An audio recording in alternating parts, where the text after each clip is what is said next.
तो हम लोग बनाए, शेविंग करें अनीश का? नहीं। क्यों? तो मुझे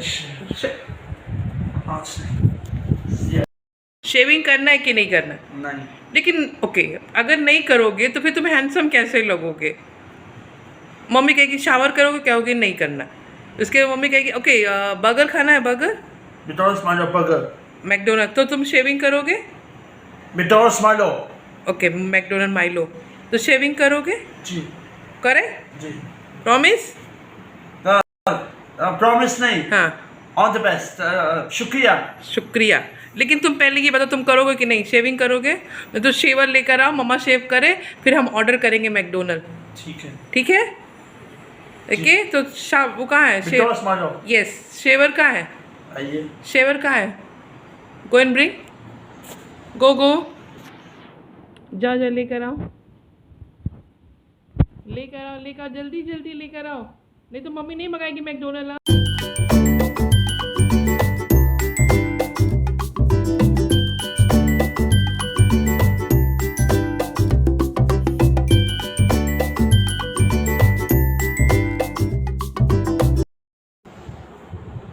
हाय, वेलकम टू माय चैनल अदे विद कामिनी, और मैं कामिनी, अनीश की मम्मी। और हम एक्चुअली यस्टरडे संडे था तो मैं कोई वीडियो नहीं बना पाई और थोड़ी लेज़ी भी हो गई थी तो मैंने नहीं बनाया। बट आज मंडे था बस घर में ही हूँ तो कुछ ना कुछ लगा ही रहता है, तो मैंने सोचा कि मैं आज वीडियो बनाती हूँ और अनीश के लिए। तो हमने बताया था आपको कि क्या होता है कि मैंने अनीश को डाला हुआ था लिटिल गार्डन स्कूल में, और वहाँ पे काफ़ी अच्छी एक्टिविटी भी अनीश को सिखाई गई थी, हॉर्स राइडिंग, साथ में स्विमिंग। तो स्विमिंग का हमें एक्स्ट्रा पे करना पड़ता था, वन आवर $120 समथिंग ऐसे करके था। तो बट अनीश को स्विमिंग सीखने का बहुत शौक़ था, तो अनीश ने उसको बहुत अच्छी तरह से पिकअप किया। तो हॉर्स राइडिंग एंड स्विमिंग ये इसके बेस्ट गेम्स में उसमें थे, बहुत इन्जॉय करता था। उसके बाद फिर मैं इंडिया चली गई थी, जैसा कि मैंने बताया था आपको लास्ट वीडियो में। और जब मैं वहाँ से वापस आई तो मेरे हस्बैंड और मेरी मदर इन लॉ ने अनीश को स्कूल से निकाल दिया था। तो फिर बैक टू नॉर्मल हम पहुंच गए कि अब क्या करें, घर में कैसे रहेंगे। और एक्चुअली वो स्कूल बहुत एक्सपेंसिव भी बहुत था, जिसको मैं अफोर्ड नहीं कर पा रही थी। उसके बाद फिर कैसे चल रहा था, फिर मुझे कुछ दिनों के लिए अनीश को एक रैम्बो सेंटर करके एक स्कूल था स्पेशल नीड बच्चों के लिए, फिर मैंने वहाँ पे डाला। उन लोगों ने मुझे हफ्ते में 2 दिन दिए और मैं ले जाती थी वहाँ पर अनीश को।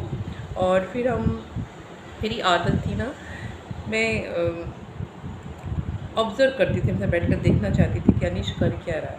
तो कभी कभी मैं टाइम से पहले स्कूल पहुँच जाती थी। तो मैंने 1-2 बार ऐसा देखा कि जो टीचर्स थी वो जिस बच्चे को एक साइड में छोड़ करके वो अपने काम में बिज़ी है, चाहे वो करे। तो मैंने 1-2 बार ऑब्जेक्शन किया, मैंने कि ये काम तो मैं घर पे भी कर सकती हूँ कि मैं उसे एक साइड में कुछ सामान देकर पकड़ा दूँ, और फिर वो छोटा बच्चा तो मैंने धीरे धीरे बड़ा हो रहा है। फिर कुछ समय के बाद मैंने देखा कि कोई इम्प्रूवमेंट नहीं हो रहा है, तो मैंने वहाँ से उनको निकाल लिया। क्योंकि मेरा ऐसा बिलीव है कि अगर इन बच्चों को जैसे हम किसी स्कूल में डालकर अपनी रिस्पॉन्सिबिलिटी पूरी नहीं कर सकते, हमें अपने बच्चों को देखना होगा कि उनके साथ क्या हो रहा है। कभी कभी क्या होता है ना कि वो एक्सप्लेन नहीं कर पाते कि उनके साथ स्कूल में टीचर्स क्या कर रही हैं, या फिर कुछ ऐसा हो रहा है जो उन्हें पेनफुल होता है, हार्मफुल होता है, बट वो एक्सप्लेन नहीं कर पाते। तो एज आ पेरेंट्स हमारी ड्यूटी बनती है कि हम अपने बच्चों को हमेशा देखें कि उनके साथ कहीं कुछ गलत तो नहीं हो रहा है। सो मैं आई एम नॉट सर्टिफाइड, सो मैंने उनको वहाँ से निकाल लिया। और उसके बाद फिर मैं घर पर आकर मैं पढ़ाना, उनको ड्राइंग कराना। मैं एक बात बताती हूँ, अनीश की सबसे एक आदत थी, छोटा था तो बचपना था, वो एग लेकर और वो फेंक देते थे। जब वो एग टूटता था उनको बहुत अच्छा लगता था, और मैं परेशान हो जाती थी उसको साफ़ करने में। तो मैं एकदम परेशान। तो एक दिन मैंने क्या किया कि उन्होंने एक एग तोड़ा तो दूसरा एग मैंने तोड़ दिया। फिर उन्होंने तीसरा तोड़ा तो मैंने चौथा तोड़ दिया। ऐसे करके हम लोगों ने 10 एग फ्लोर पर तोड़ दिए। फिर उनको ये लगा कि ओह मेरा काम मम्मी कर रही है, तो उनको अच्छा नहीं लग रहा था। आफ्टर फ्यू टाइम ऐसा हुआ, फिर उन्होंने एग को तोड़ना बंद कर दिया। तब मुझे एक लाइन मिली कि आई थिंक अगर मैं इनके साथ वही काम रिपीट करूँगी तो इनको पसंद नहीं है। लाइक एक स्टोरी थी मंकी वाली, सेम वही इनकी स्टोरी थी। तो काफ़ी कुछ ऐसे चलता रहा। फिर उसके बाद फिर मुझे मैंने इनको चाइल्ड केयर में भी डाला, वहाँ पर भी ये अकेले ही रहते थे। तो लेकिन इन सब चीज़ों के बीच में एक बात थी कि मैं गिव अप नहीं करती थी और मुझे बहुत रश करना पड़ता था। कभी मैं इधर रहती थी, कभी उधर रहती थी, बट मैं भागती रहती थी। लेकिन इन सब चीज़ों के बीच में मेरी जो सोशल एक्टिविटी थी, लोगों से मिलना, लोगों के, वो टोटली कट चुकी थी। मैं कहीं नहीं जाती थी, किसी से नहीं मिलती थी। मेरी लाइफ में और मेरे बच्चे, बस यही मेरी ज़िंदगी थी। और उसके बाद फिर क्या होता है कि उस बीच में फ्रेंड्स थे जो बहुत हेल्प करते थे, बहुत चीज़ों को लेकर मदद करते थे। मेरी मदर इन लॉ बहुत हेल्प करने की कोशिश करती थी। तो मेरी फैमिली, मेरे अंकल, मेरे हस्बैंड के अंकल, वो बहुत मदद करते थे। ऐसे ज़िंदगी मतलब चल रही थी। उसके बाद में फिर हमें माइंड्स मिला।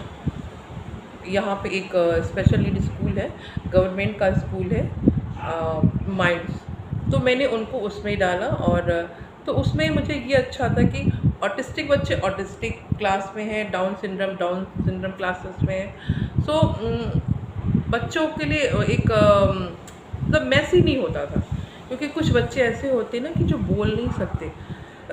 तो उनके लैंग्वेज हमेशा साइलेंट होते हैं। तो उनको एक्सप्लेन करने का तरीका हमें मतलब एक्शन में करना पड़ता है उनको एक्सप्लेन करने के लिए।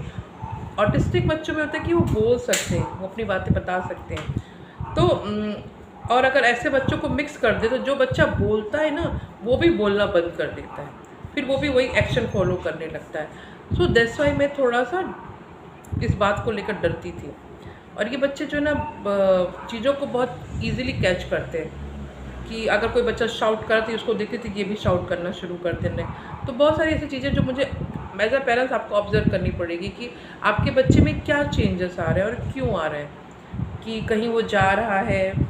और आप एज अ पेरेंट्स में एक सजेशन देती हूँ, आप अपने बच्चों के हर करिकुलम को नोटिस करें कि कहीं वो कुछ चेंज, अगर वो चेंज गुड वे है वेरी गुड, अगर वो कुछ रॉन्ग वे तो आप चेक करिए कि उसके स्कूल में तो कुछ ऐसा नहीं हो रहा है, या फिर वो कुछ ऐसे लोग, कोई उसके साथ ऐसा तो नहीं है जो उसके साथ कर रहा है। क्योंकि ये कह तो नहीं पाते but they can catch very fast, फिर वो उसको कई बार करते हैं। तो आपको ये लगेगा ना कि नहीं ये तो कुछ नया है, इससे पहले तो ये नहीं करते थे। तो बस आप उस चीज़ को ऑब्ज़र्व करें अपने बच्चों को। मैं मानती हूँ बहुत डिफ़िकल्ट लाइफ होती है, बट हम इनको छोड़ भी देंगे तो भी हमारी लाइफ डिफ़िकल्ट ही हो जाएगी। सो हम इनको आसान बनाने के लिए खुद की ज़िंदगी भी आसान बनाएंगे, तो करते रहना चाहिए। सो फिर वहाँ पे कुछ दिन थे चाइल्ड के, फिर माइंड्स पे जब जाना शुरू किए तो थोड़ा मैं थोड़ी रिलैक्स हुई। उस बीच में मैंने पार्ट टाइम काम भी करना शुरू किया था। और पार्ट टाइम काम भी मैंने जब शुरू किया, मैं इनको चाबी, घर की चाबी देती थी। ये बाहर निकल जाते तो मैं इनको चाबी देती थी और मैं बोलती थी कि ये जब ये स्कूल से आते थे, ये घर पे पहले तो ये नॉक डोर करते थे, बैंक डोर करते थे, बट मैं घर में होती थी, मैं दरवाज़ा नहीं खोलती थी, क्योंकि मैं चाहती थी कि ये खुद ट्राई करे चाबी से अपने दरवाजे को खोलने को। तो ये खुद खोल कर घर में आती थी, फिर दरवाजे को लॉक कर देते थे, फिर अपना बैग प्रॉपर रखना, ये सब करना। तो धीरे धीरे जब मैंने इनको ऑब्ज़र्व करना शुरू किया तब मैंने पार्ट टाइम काम शुरू किया। उसके बाद फिर मैंने इनको देखा कि ये काफ़ी डिपेंडेंट हो रहे हैं, और अगर भूख लगी है कुछ नहीं तो एप्पल, बनाना और ब्रेड सैंडविच बनाकर खा लेना, ये सब ये करना शुरू कर देते हैं। समटाइम में ये मेरे छोटे बेटे से बेटर करते हैं। इनको खाने, अगर इनको भूख लगी है तो वो तो सोचेगा अभी खा लेंगे, लेकिन ये अपना खुद बनाकर खा लेते हैं, ब्रेड पर बटर लगा के, काया लगा कर। मतलब ये कभी ऐसा काम नहीं करते, ये नाइफ़ टच नहीं करते, ये गैस स्टोव नहीं छूते हैं, और ये विंडो के पास ज़्यादा नहीं खड़े होते हैं, तो थोड़ा मुझे ये फील होता था कि ये चीज़ों को हैंडल कर सकते हैं। तो फिर इन्होंने मुझे ये बिलीव दिया कि mom you can do your work. So मैंने पहले पार्ट टाइम शुरू किया, फिर फुल टाइम शुरू किया, उसके बाद फिर नाइट शिफ्ट शुरू किया, बिकॉज फॉर देम इन्होंने मुझे बहुत भरोसा दिया कि मम्मी हम अपने आप को हैंडल कर लेंगे। सो उसी का भरोसा है कि आज मैं काम भी कर लेती हूँ और बच्चों को भी देखती हूँ। एक्चुअली ये मुझे देखते हैं, तो कई बार ज़िंदगी में ऐसी चीज़ें होती हैं, मुझे ऐसा लगता है कि अगर बचपन में हम इनके साथ मेहनत करते हैं, इनसे अटैच होते हैं, इनके साथ इन्वॉल्व होंगे, एंगेज होंगे, तो आगे चलकर ये बच्चे काफ़ी अंडरस्टैंडिंग होते हैं। तो कहते कभी होप लॉस नहीं करते, और ये नहीं कहते कि मंजिल मिलेगी मगर सफ़र खूबसूरत हो जाएगा, धीरे ही चलेगा बट हो जाएगा। कहते हम औरों से थोड़े अलग बट स्पेशल, दैट्स व्हाई हम इनको बोलते हैं special need children. God gifted है, भगवान ने हमें चूज़ किया बिकम मदर। सो हम गिव अप नहीं कर सकते, ऑलवेज मस्ट फाइट। अपना ख्याल रखिएगा, फिर अगले वीडियो में मिलेंगे। आई होप आपको ये वीडियो अच्छा लगा हो, तो प्लीज़ शेयर करिए, लाइक करिए, कमेंट करिए। मैं आपसे एक बात कहना चाहती हूँ क्योंकि अनीस जो है वो मोबाइल यूज़ करते हैं, तो मैंने उनके वीडियो उनके यूट्यूब चैनल पे अपने वीडियो को, ये जो मेरा यूट्यूब का चैनल है उसको सब्सक्राइब किया हुआ है। तो जब भी मैं वीडियो डालती हूँ ना, तो सब नोटिफिकेशन इनके पिक्चर फ़ोन पर भी आता है, तो ये उसको बहुत मन से देखते हैं और साथ में कमेंट को पढ़ने की कोशिश भी करते हैं। सो मुझे बहुत अच्छा लगता है, तो मैं आपसे कहना चाहती हूँ कि प्लीज़ राइट कमेंट, सो मेरा बेटा पढ़ने की कोशिश भी करेगा। किसी दिन ऐसा भी आएगा कि मैं बोलूँगी कि वो आपके कमेंट को आपके सामने पढ़ के सुनाए। आई होप सो ऐसा हो।